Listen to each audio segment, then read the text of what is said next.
Большинство пострадавших с участием автобусов этого года пассажиры одного злополучного рейса в Ударском районе. ДТП произошло в апреле, тогда ПАС лоб в лоб столкнулся с выехавшим навстречу Уралом. Пострадал 41 человек, 3 погибло, в том числе 4-летняя девочка. Напомню, что автобус двигался с соблюдением скоростного режима и правил перевозки пассажиров. ДТП произошло по вине водителя дорожной машины, двигавшейся навстречу автобусу. Сопутствующим фактором явилось нахождение дороги в ненормативном состоянии.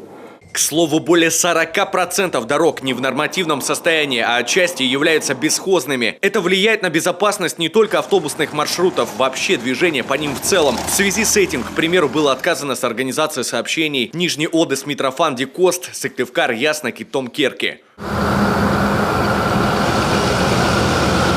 И одна из причин ненормативного состояния дорог – это все те же перегруженные грузовые автомобили. Сейчас по неофициальной статистике чуть ли не каждый груженный дальнобой в Коми вместо разрешенных 44 тонн везет в 1,5 раза больше. И вот та дорога, которая у нас от Усть-Кулома в сторону Помозина разбита, она разбита именно этими автомобилями. И прежде чем они доедут до Мондиц ЛПК, у них там есть склад, где они перегружаются, разгружаются и так далее. А потом идут в более-менее таком состоянии. Поэтому надо говорить обо всех тех маршрутах, откуда осуществляется вывоз. Я уже вам сказал, что рамки видеофиксации – это только начало. Наша основная задача полностью, запретить перевозку леса с превышением допустимой массы. Вот как только это будет произведено, тогда мы будем считать, что наша задача выполнена. Вплоть до закрытия дорог вообще.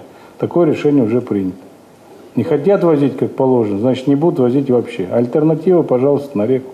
Зато в качестве штрафов в бюджет республики поступило 80,5 миллионов рублей. К слову, вскоре в некоторых муниципалитетах появится современная система автоматического весогабаритного контроля. И, очевидно, без человеческого фактора затраты окупятся очень быстро.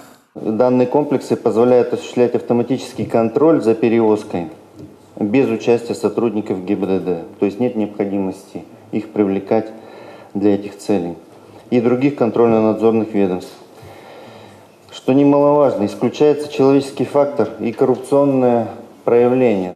Еще один вопрос – состояние пешеходных переходов. Третий из них, как показывает исследование, непригодны для использования. Настораживает ситуация с ними вблизи школ и детских садов. Аварийность здесь, увы, не снижается. Вся надежда на дополнительное светодиодное освещение. Такая работа в Коми ведется, но не так быстро, как хотелось бы ГИБДД. Евгений Ершов, Павел Фетисов, телеканал Юрган, Сыктывкар.